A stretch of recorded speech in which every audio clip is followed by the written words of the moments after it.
ये है पाकिस्तान का most powerful nuclear bomb. Hiroshima पर गिराए गए एटम बम से 3 गुना ज्यादा ताकतवर। अगर ये किसी शहर में फटता है तो एक्सप्लोजन से 0.0000001 सेकंड में एक प्लाज्मा बॉल फॉर्म होगी। ये अब पूरे सोलार सिस्टम का सबसे हॉटेस्ट पॉइंट है। हमारे सन के सेंटर ऑफ कोर का टेम्परेचर 1.5 करोड़ डिग्री सेंटीग्रेड है, लेकिन इस प्लाज्मा बॉल के सेंटर का टेम्परेचर 10 करोड़ डिग्री सेंटीग्रेड है। प्लाज्मा वही चीज है जिससे हमारा सन बना हुआ है। 0.01 सेकंड तक ये फायर बॉल 300 मीटर एरिया तक हर चीज को प्लाज्मा में कन्वर्ट कर चुकी होगी। 1.5 किलोमीटर के रेडियस में कोई जिंदा नहीं बचेगा। कोई शेल्टर, कोई बंकर इस टेम्परेचर को सर्वाइव नहीं कर सकता। आप लिटरली वेपराइज हो जाओगे। 5 किलोमीटर तक की डिस्टेंस पे हर चीज आग पकड़ लेगी। Buildings, clothes, plastic and human सब। इस रेडियस तक जितने भी पेट्रोल पंप होंगे वो भी फट जाएंगे। ब्लास्ट से जनरेट हुई शॉक वेव 10 किलोमीटर तक की हर बिल्डिंग को और चीजों को हवा में उड़ा देगी। ब्लास्ट के बाद एक वैक्यूम बनता है। हवा वापस सेंटर की ओर खींची जाती है। जब फ्रेश ऑक्सीजन शहर में वापस दाखिल होता है तो वहाँ जलती हुई बिल्डिंग्स, गाड़ियाँ और सारी चीजें और भड़क जाती हैं।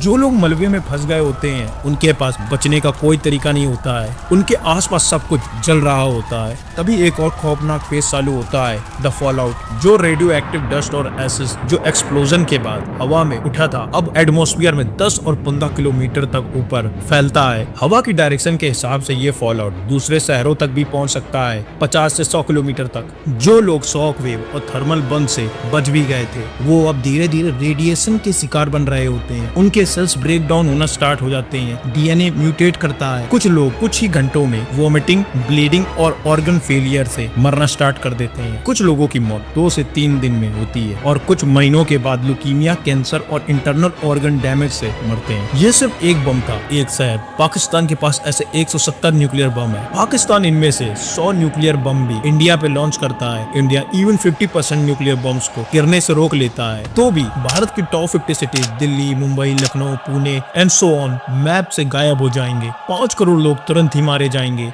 जिसके बाद इंडिया रिटेलिएट करेगा और पाकिस्तान के सभी मेजर सिटीज को वाइप आउट कर देगा। कुछ ही महीनों में न्यूक्लियर फॉल आउट से 2 बिलियन से भी ज्यादा डेथ हो जाएंगी। पूरा Indian subcontinent nuclear wasteland बन जाएगा। न्यूक्लियर रेडिएशन यूरोप और चाइना तक फैल जाएगा, जिसकी वजह से धरती की 90% फूड सप्लाई खत्म हो जाएंगी। पूरी धरती में भुखमरी और वॉर स्टार्ट हो जाएगी। हर देश की इकोनॉमी पूरी तरीके से खत्म हो जाएगी और पूरी धरती अंधेरे में चली जाएगी। लेकिन मेन क्वेश्चन ये है कि क्या पाकिस्तान भारत पर न्यूक्लियर वेपन लॉन्च कर सकता है? इसके लिए हमें इन 5 पॉइंट्स को समझना पड़ेगा। नंबर 1, पाकिस्तान का न्यूक्लियर डॉक्ट्रिन। इंडिया के unlike Pakistan first use allow करता है। अगर उन्हें लगा कि उनका एग्जिस्टेंस खतरे में है वो पहले न्यूक्स यूज कर सकते हैं। नंबर 2, उनकी रेड लाइन। ऑफिशियली कभी क्लियर नहीं बताया गया, लेकिन मिलिट्री एक्सपर्ट्स कहते हैं large scale Indian attack, strategic assets का डिस्ट्रक्शन, नेवल ब्लॉकेड या पॉलिटिकल इंस्टेबिलिटी, कोई भी एक लाइन क्रॉस हुई तो न्यूक्लियर रिस्पांस पॉसिबल है। Number 3, command and control.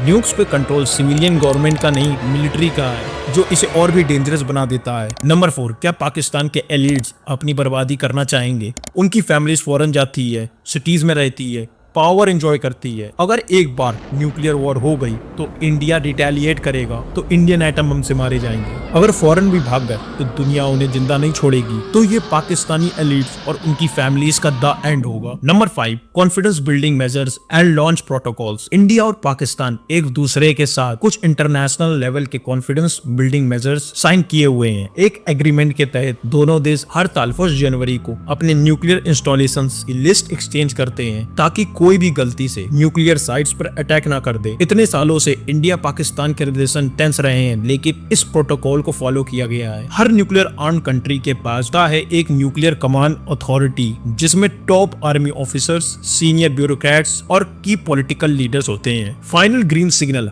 Prime minister या प्रेसिडेंट देता है। और पाकिस्तान का प्रोसेस तो और भी ज्यादा फ्रेगमेंटेड है। उसके न्यूक्लियर वेपन नॉन मेटेड है, मतलब बम अलग लोकेशन पे है, मिसाइल सिस्टम अलग बेस पर है और लॉन्च पैड किसी और जगह। पूरे एनालिसिस के बाद एक बात तो क्लियर है कि एक फुल स्केल न्यूक्लियर वॉर होने के चांसेस बहुत कम है, लेकिन एक छोटी सी पॉसिबिलिटी वो हमेशा जिंदा रहेगी और वही छोटी सी पॉसिबिलिटी पूरी इंसानियत के लिए नाइटमेयर बन सकती है। क्या हम 100% प्रेडिक्ट कर सकते हैं कि एक फुल फ्लेजेड वॉर में सब रैशनल ही रहेंगे? क्या हम गारंटी दे सकते हैं कि पागल पाकिस्तानी जनरल या एक इमोशनल पॉलिटिकल लीडर पैनिक में न्यूक्लियर बटन ना दबा दे? जवाब है नहीं। और इसीलिए ये सिर्फ इंडिया और पाकिस्तान का इशू नहीं है, ये ह्यूमैनिटी का इशू है। पाकिस्तान के न्यूक्लियर वेपन एक अनस्टेबल पॉलिटिकल स्ट्रक्चर, एक एक्सट्रीमिस्ट मिलिट्री और एक इकोनॉमिकली कोलैप्स की तरफ जा रहे सिस्टम के पास है। आज नहीं तो कल इस वेपन का इस्तेमाल हो सकता है। तो सोल्यूशन क्या है? सिंपल, इन न्यूक्स को डिसमेंटल करो। आज नहीं तो कल दुनिया को स्टेप लेना ही पड़ेगा, नहीं तो ह्यूमन सिविलाइजेशन का अंत भी हो सकता है।